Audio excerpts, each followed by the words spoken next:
श्री मां शारदा 35वां भाग। जय ठाकुर, जय मां।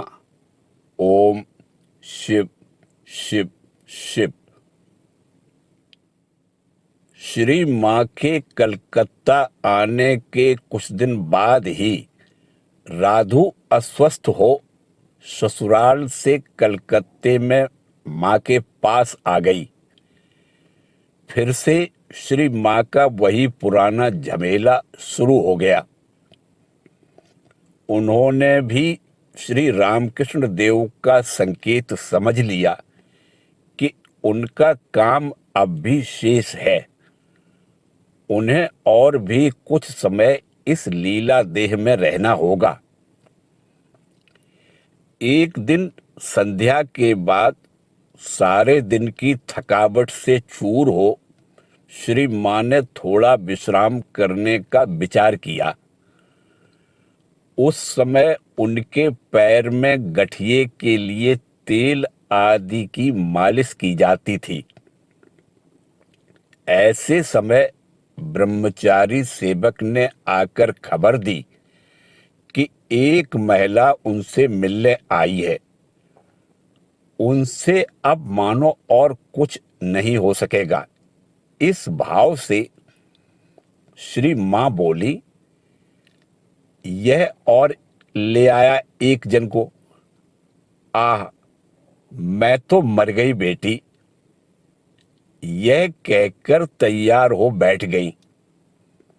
सुंदर वस्त्राभरणों से सुसज्जित एक महिला ने आकर श्री मां के चरणों पर सिर रखकर प्रणाम किया। उसके पति मरणासन्न अवस्था में थे।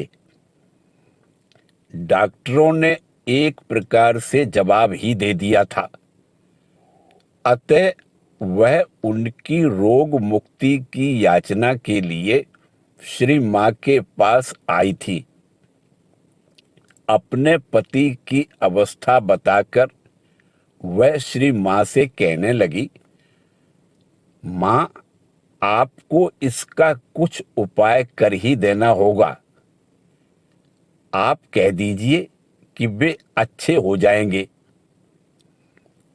श्री मां बोली, मैं क्या जानूं बेटी, ठाकुर ही सब कुछ हैं।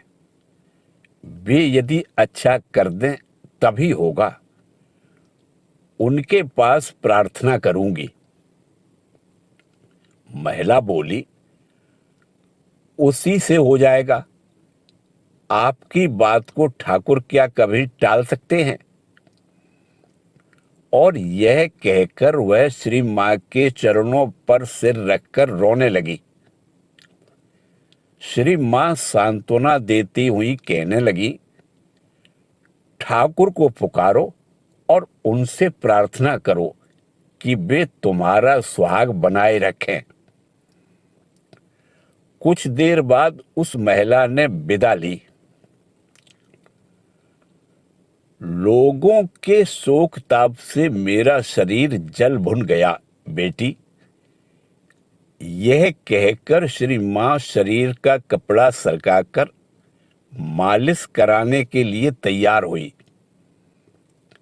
ऐसे समय एक और महिला प्रणाम करने आ गई। वह भी रोग मुक्ति की प्रार्थना करने लगी। उसके चले जाने पर श्री मां फिर से तेल मालिश के लिए तैयार हो कहने लगी, अब कोई भी आए, मैं उठने की नहीं। पैर के दर्द के मारे बार बार उठने में कितना कष्ट होता है, देखती हो बेटी। उस पर आम बात की जलन से सारी पीठ कैसी हो गई है, देखो ना। तेल थोड़ा अच्छी तरह मल दो बेटी।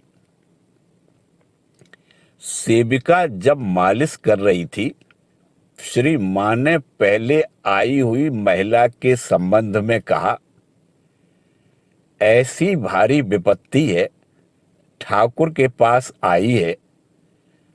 कहां तो सिर ठोक ठोक कर मनौती मानकर जाती, सो तो नहीं कैसी सज धज कर इतर फुलेल लगाकर आई थी, देखा तुमने?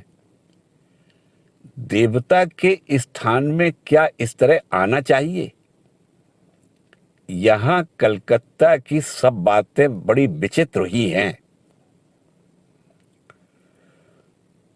कुछ समय से पैर के गठिया के कारण श्री मां प्रतिदिन गंगा स्नान करने नहीं जा सकती थी। वे हर दूसरे दिन बाग बाजार के राजा घाट में गंगा स्नान करने जाती थी। बचपन से ही उनकी गंगा भक्ति अनुपम थी। वे गंगा तीर पर रहना पसंद करती। कहती, गंगा की हवा जहां तक जाती है वहां तक सब कुछ पवित्र हो जाता है। वे जब दक्षिणेश्वर में रहती थी तब का तो प्रश्न ही नहीं है।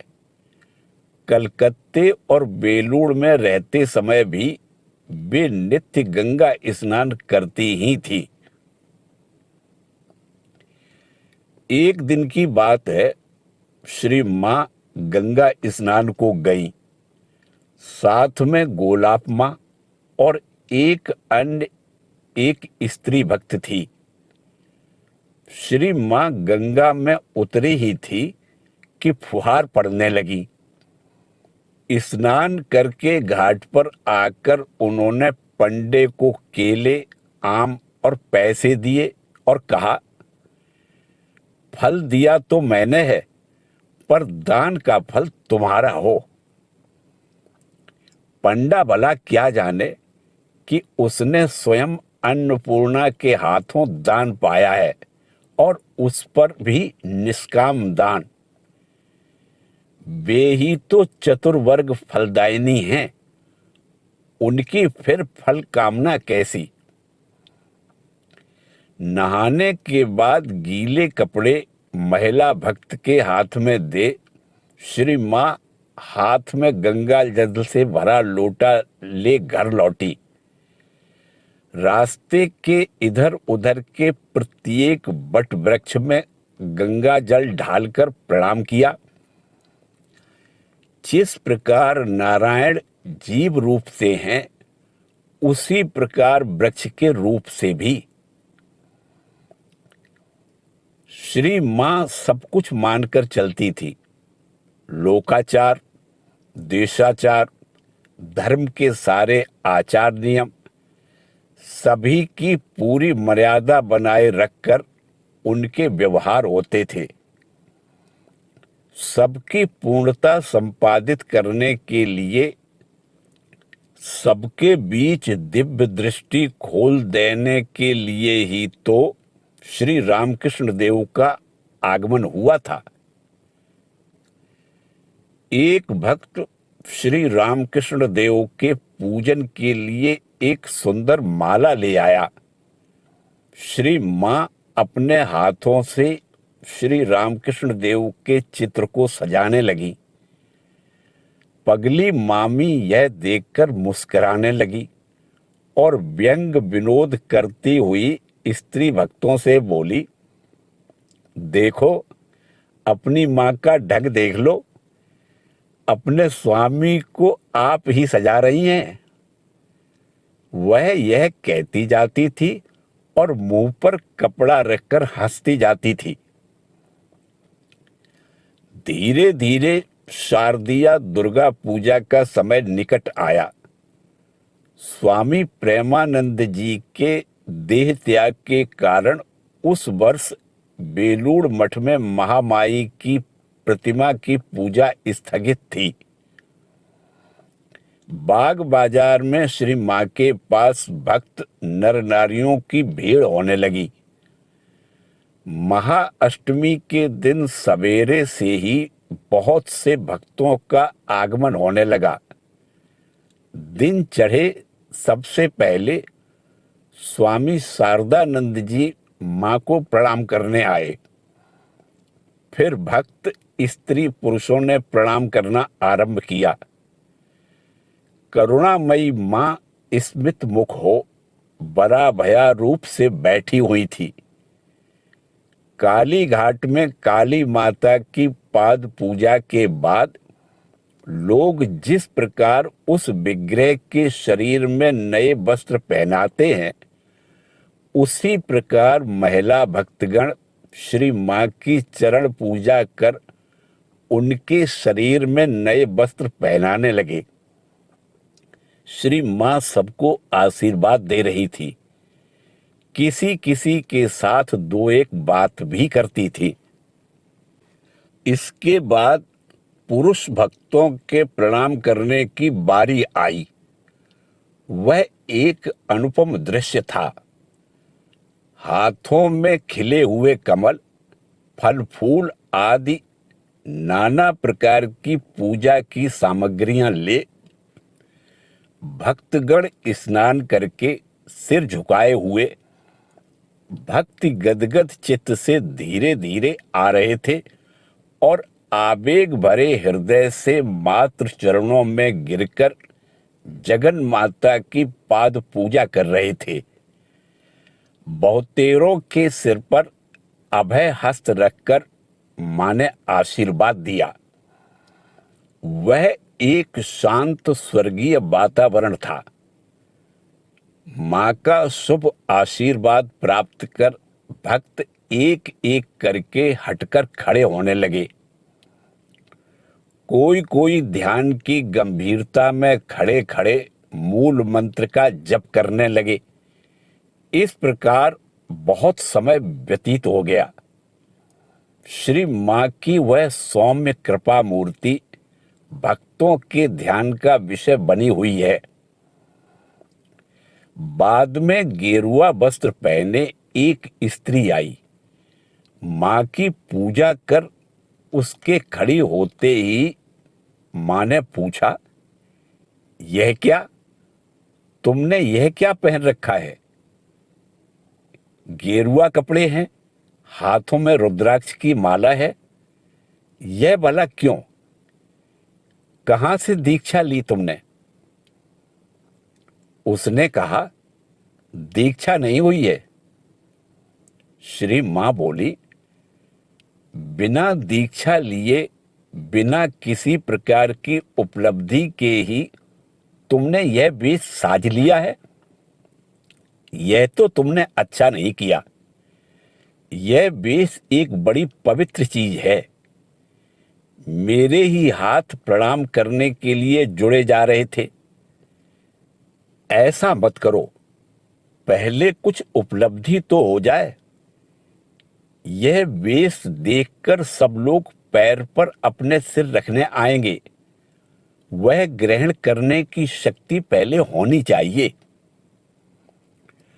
उस महिला ने श्री मां के पास दीक्षा की प्रार्थना की।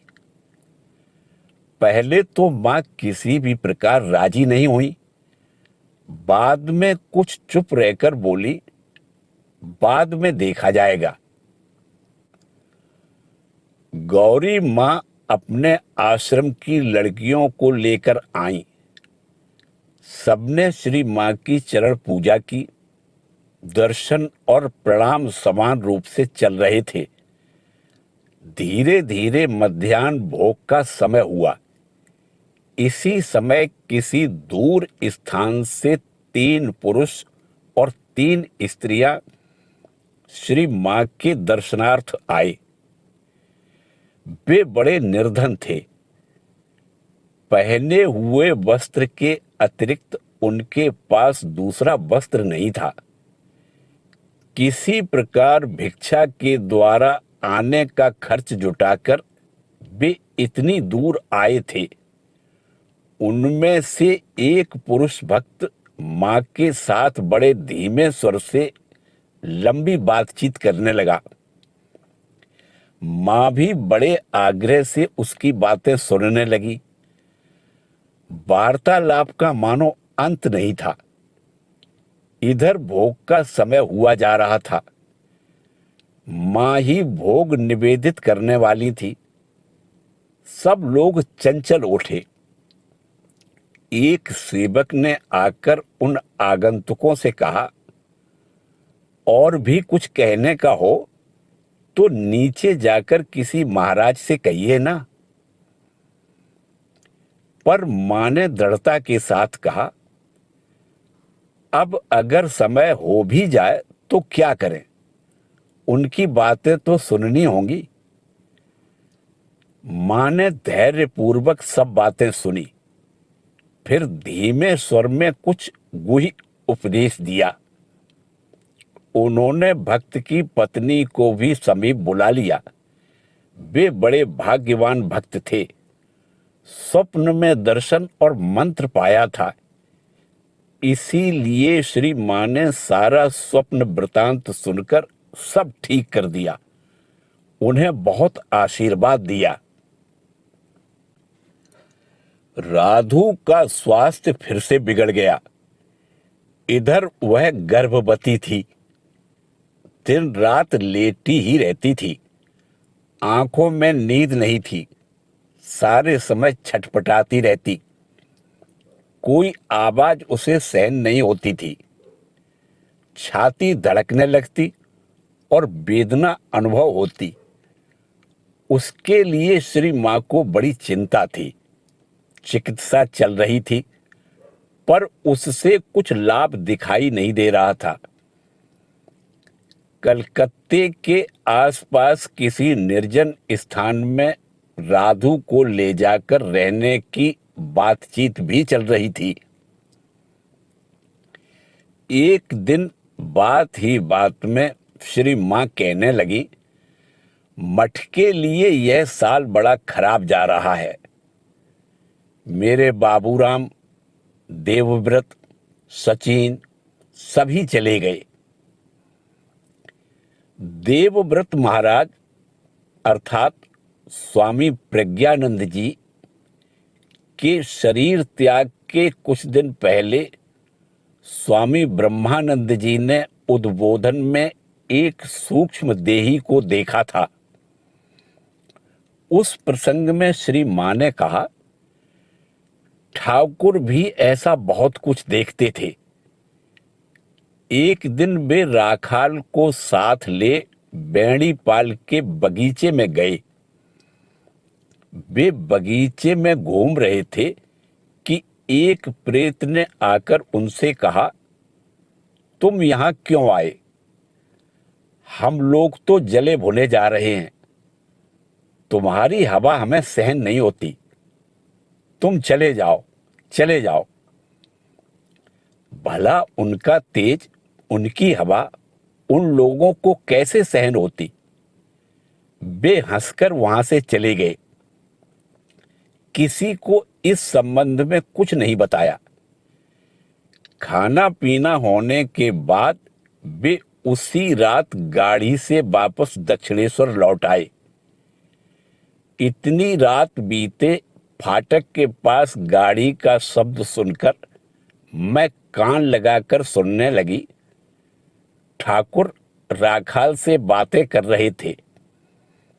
यह सुनते ही मैंने सोचा, हे भगवान, अब क्या होगा?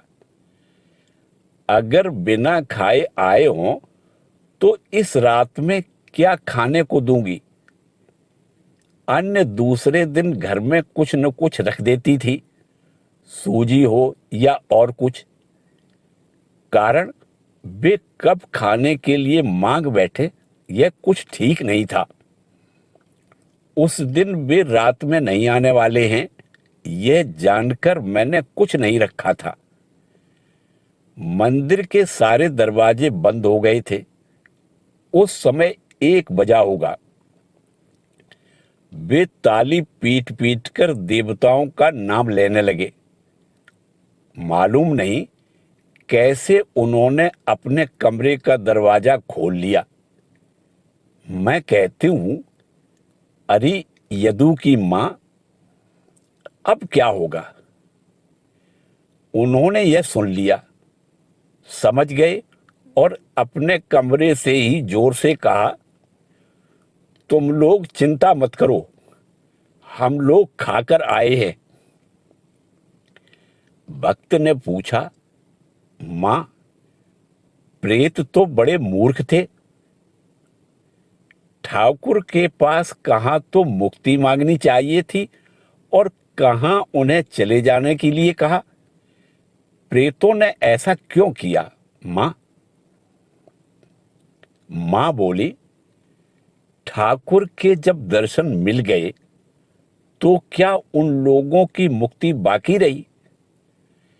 नरेन ने एक बार मद्रास में एक प्रेत के लिए पिंड देकर उसे मुक्त कर दिया था।